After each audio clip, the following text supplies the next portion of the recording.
If you've lost the password to your Swann DVR8 4575, hardware reset methods can restore access by directly accessing the device's internal components. First, you'll need to remove the case screws.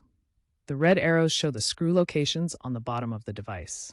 Power down the DVR completely before beginning. Method 1. Physical reset button.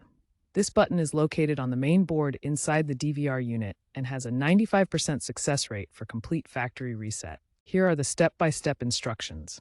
First, power down the DVR completely. Second, carefully remove the case screws and open the device. Third, locate the reset button on the main board. Fourth, hold the reset button down while powering the device back on. Fifth, continue holding the button for 30 to 60 seconds. This will initiate a complete factory reset. Method 2. CMOS jumper reset. This technique involves moving a jumper on the motherboard and has a 98% success rate, making it more reliable for persistent password issues. The steps are: first, identify the CMOS jumper on the motherboard, usually labeled JP1. Second, move the jumper from pins 1-2 to pins 2-3. Third, wait 10 seconds for capacitor discharge. Fourth, return the jumper to its original position. Fifth, power on the system and it will boot with factory defaults restored. Important warning: opening the device case will void the manufacturer warranty. Document all procedures and consider professional service for valuable installations where warranty coverage is critical. Both hardware reset methods are highly effective for bypassing lost passwords on the Swann DVR8 4575, with the CMOS jumper method being slightly more reliable at 98% success rate. Before proceeding with any factory reset method, there are critical considerations you must understand. The most important is that a factory reset will permanently delete all recordings stored on your DVR. If you have any critical footage that you need to preserve, make sure to back it up before attempting any reset procedure.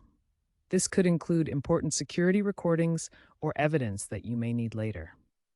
When choosing a reset method, it's important to understand that hardware resets are generally more reliable than software-based solutions.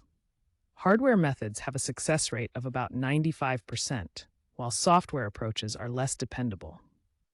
Some older firmware versions might still have default manufacturer codes or backdoor access methods that function.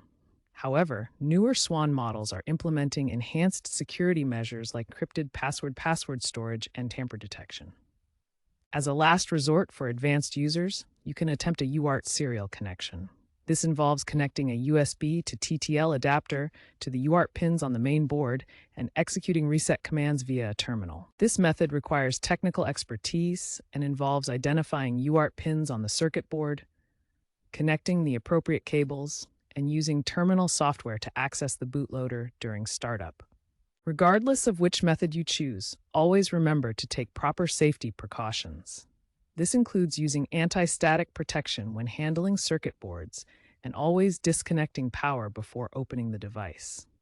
Key safety rules include always disconnecting power before opening the device, using anti-static wrist straps to prevent component damage, and working in a static-free environment. These precautions will protect both you and the sensitive electronic components. Following these safety guidelines and understanding the limitations of each method will help ensure a successful reset while protecting your equipment and preserving any important data you need to keep.